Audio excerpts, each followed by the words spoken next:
اللہ کریم ارشاد فرماتا ہے وَأَمَّا بِنِعْمَةِ رَبِّكَ فَحَدِّثْ، اور اپنے رب کی نعمت کا خوب چرچا کرو۔ سبحان اللہ، کیا خوبصورت آیت ہے۔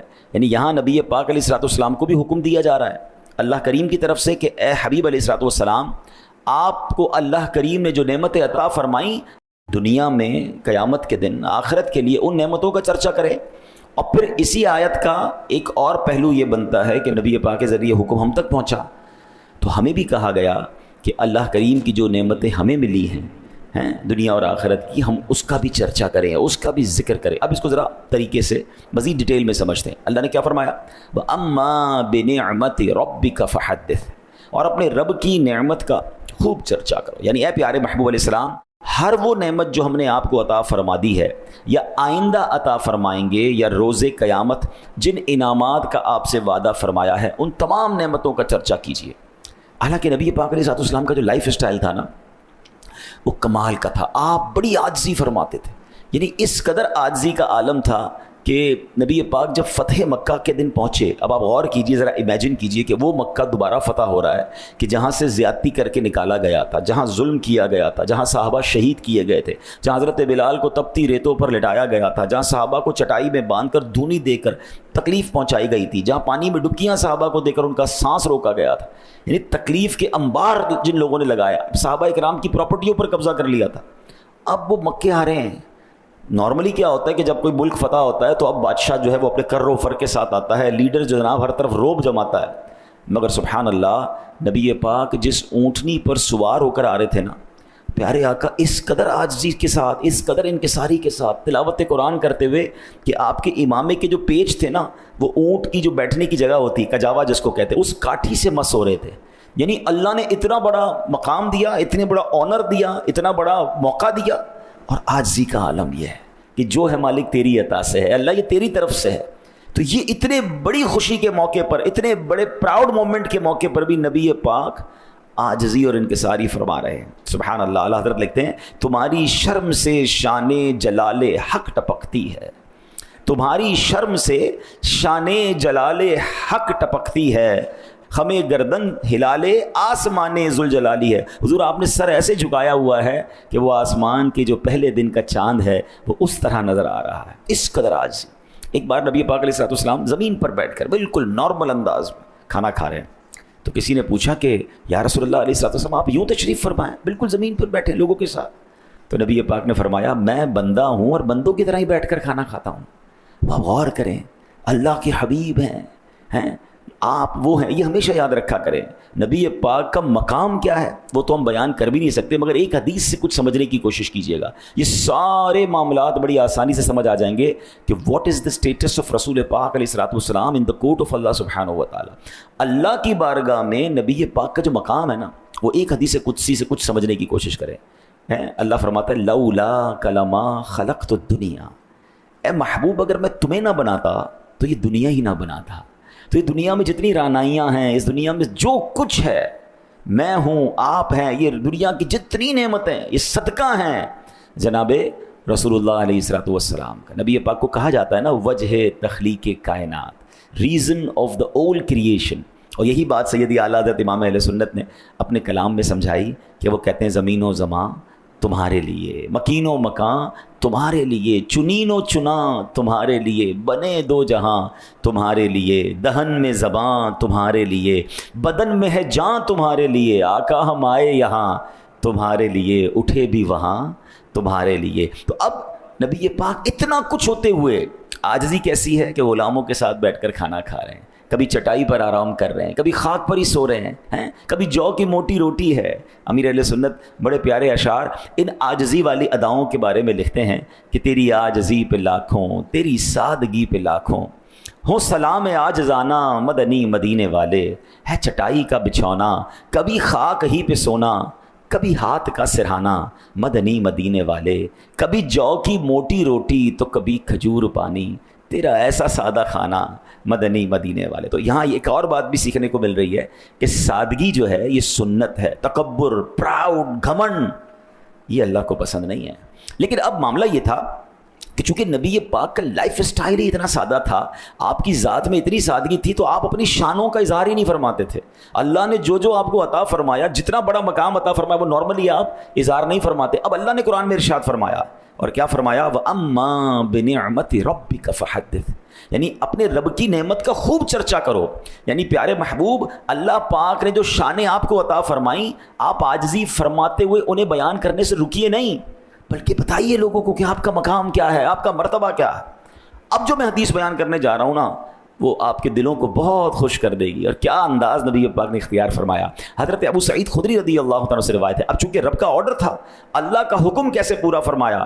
نبی پاک فرماتے ہیں انا سید ولد آدم یوم القیامت ولا فخرا، میں روز قیامت تمام اولاد آدم کا سردار ہوں گا. یہ بات میں فخر سے نہیں کہتا، یعنی اپنی تعریف کے لیے نہیں بتا رہا، اللہ پاک کا مجھے حکم ہے کہ نعمت کا چرچا کرو، اس لیے بتا رہا ہوں. وَبِيَدِي لِوَاءُ الْحَمْدِ وَلَا فَخْرًا، یعنی میرے ہاتھ میں قیامت کے دن حمد کا پرچم ہوگا، میں یہ بات فخر سے نہیں کہتا.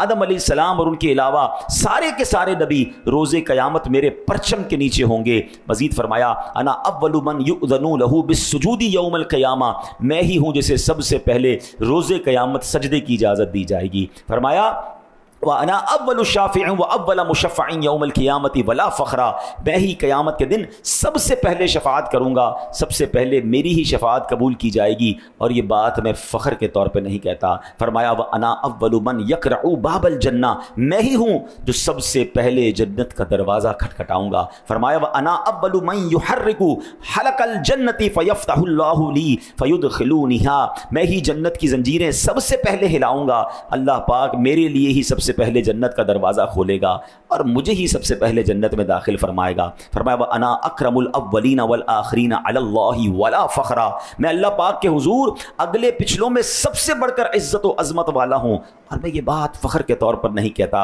انا قائد المرسلین ولا فخرا وانا خاتم النبیین ولا فخرا، میں رسولوں کا قائد ہوں، یہ بات فخر کے طور پہ نہیں کہتا. میں سب سے آخری نبی ہوں، میں یہ بات فخر کے طور پہ نہیں کہتا. حضرت انس بن مالک رضی اللہ تعالیٰ فرماتے ہیں نبی پاک علیہ الصلوۃ والسلام نے فرمایا انا اول الناس خروجا اذا بعثوا، اب قیامت کی باتیں ہو رہی ہیں. فرماتے جب لوگوں کو اٹھایا جائے گا میں سب سے پہلے اٹھنے والا ہوں گا. وانا قائدهم اذا وفدوا، جب لوگوں کو میدان محشر کی طرف لایا جائے گا میں ان کا قائد ہوں گا. وانا خطیبهم اذا انصتوا، جب سب چپ ہوں گے میں ان کا خطیب ہوں گا. وانا مستشفعهم اذا حبسوا، جب سب کا حساب لیا جا رہا ہوگا میں ان کی شفاعت کروں گا. وانا مبشرهم اذا ایسوا، جب سب مایوس ہو جائیں گے میں انہیں خوشخبریاں سنانے والا ہوں گا. الکرامۃ والمفاتیح یومئذ بیدی، اس دن عزت اور سب کنجیاں میرے ہاتھ میں ہوں گی. ہائے ہائے ہائے، کیسی نعت ہے، کیسا مقام ہے. وہ خدا نے ہے مرتبہ تجھ کو دیا، نہ کسی کو ملے نہ کسی کو ملا، کہ کلام مجید نے کھائی شہا، تیرے شہر و کلام و بقا کی قسم. تیرا مسند ناز عرش بری، تیرا محرم راز روح امی، تو ہی سرور ہر دو جہاں ہے شاہ، تیرا مثل نہیں ہے خدا کی قسم. ذرا غور تو کیجئے کتنے مقام نبی پاک نے گنوائے. اور یاد رہے اللہ نے قرآن میں کیا فرمایا تھا، وَأَمَّا بِنِعْمَتِ رَبِّكَ فَحَدِّثْ، اور اپنے رب کی نعمت کا چرچا کرو. اب نبی پاک نے بتایا کہ اللہ نے مجھے کیا کیا عطا فرمایا ہے، کیسا کیسا مقام عطا فرمایا ہے. بتاؤ نا ایک غلام کو اس سے بڑھ کر کیا خوشی ہوگی کہ میں جس نبی کا امتی ہوں، میں جس آقا علیہ الصلوۃ والسلام کا چاہنے والا ہوں، جن کا کلمہ میں نے پڑھا ہے، اللہ نے ان کو کیسا مقام دیا ہے. اور دیکھیں محبت کا تقاضا بھی یہ ہے جس سے پیار ہونا. اچھا دنیاوی جو معاملات ہوتے ہیں نا اس سے محبت رسول کا معاملہ کتنا نرالا ہے. مثال کے طور پہ، اور دنیا میں بھی ایسا ہوتا ہے، دنیا میں نارملی کسی انسان کو بڑا مقام مل جائے نا لوگ حسد کرنے لگ جاتے ہیں کہ یار اس کو یہ بھی مل گیا، اس کو یہ بھی مل گیا، پیسے بھی مل گئے، بنگلہ بھی مل گیا، گاڑی بھی مل گئی، نام بھی مل گیا، شہرت بھی مل گئی. پرابلم حسد جلاتا ہے، مگر جس سے واقعی محبت ہونا اس کو ترقی ملے تو محبوب کی ترقی میں بھی خوشی ہوتی ہے کہ جس کو میں چاہتا ہوں اور عزت بڑھ رہی ہے. یہ ہے اصلی محبت. اور سبحان اللہ محبت رسول کیا ہے کہ جب ایک غلام کو پتہ چلے کہ رب نے تمہارے حبیب کو کیسا مقام دیا ہے، کیسا اونچا مقام دیا ہے جو دنیا میں کسی کو نہیں دیا. اور سبحان اللہ قرآن میں ایک اور وعدہ ہے، اب ذرا سمجھیے گا، یہ بڑی باریک بات ہے، اگر آپ سمجھ گئے نا تو مزے کو مزہ آ جائے گا. اللہ نے قرآن میں فرمایا وَلَلْآخِرَةُ خَيْرٌ لَكَ مِنَ الْأُولَىٰ. اس کا مفہوم کیا ہے کہ محبوب آپ کی ہر آنے والی گھڑی